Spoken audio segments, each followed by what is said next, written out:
Hi Annie. Hey. We are here in Wimbledon. What's it like being vegan in this district? It's really good. Obviously we're in a cafe now and it's loads of vegan options.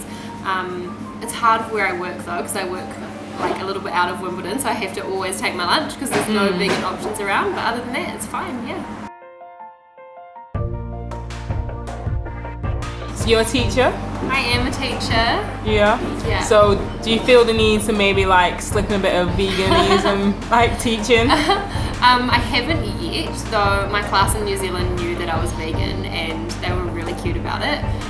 They were about 7 years old and they kind of were like, oh, it's because you don't want to harm anything, you don't want to harm any animals, which was great. I haven't done anything here, but I think that if we could have some kind of ethical, moral responsibility in the curriculum, I don't think there would be any harm in that. Obviously you can't shove veganism down people's throats because I don't think the parents would approve, but yeah, I think there's nothing wrong with social responsibility. So I'm doing a fun run tomorrow to raise money for elephants, and they know all about that and they think that's great. Yeah. But I think it's kind of one of those subjects that you can't broach because some parents might disagree with that. Yeah.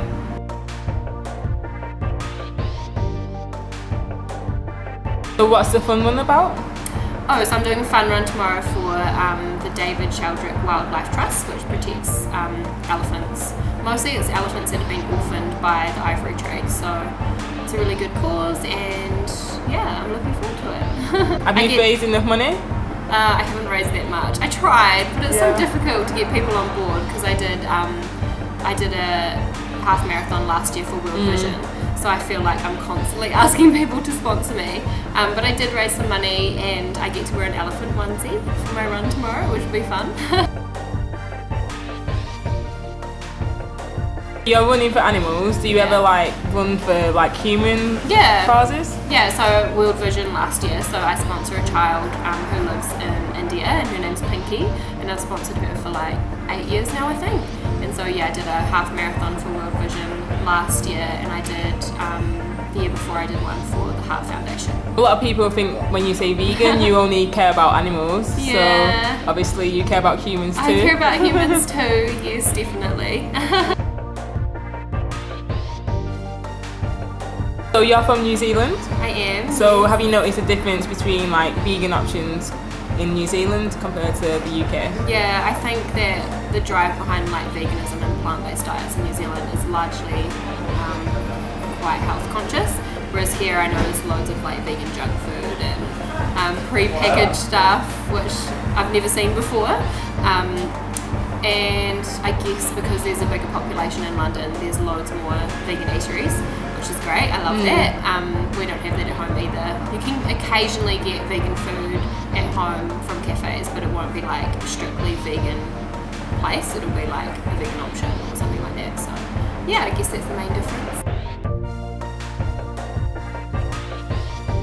In New Zealand there's quite a history of like farming and you're quite close to farms. Like how do the farmers take it when you tell them that you're vegan? I think they find it really challenging because obviously that's their livelihood and that's what they've grown up with, and it's what I grew up with. I grew up in a meat eating household and it was like, I grew up on an orchard, so there was sheep and stuff all around, cattle, so I didn't know any different. And I think that they are quite like aggressive towards vegans because if the world became vegan they'll be out of a job.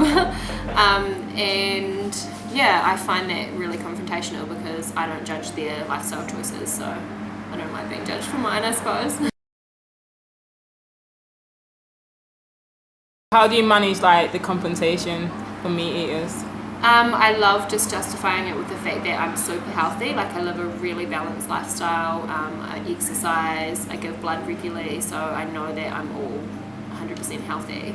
And I just try to, I had a conversation recently where I was just really honest and said like, I find this really confrontational and I'd prefer that, you know, I don't judge what you eat, so can we have a little respect for each other? And it actually went down okay. I found that they accepted my honesty, which was really good. A lot of people think veganism is quite extreme. So what's the most extreme thing you've done in your life? I skydived for my 21st birthday and I was so scared. I thought I was going to die. I thought I was going to hit the ground and just be rest in peace.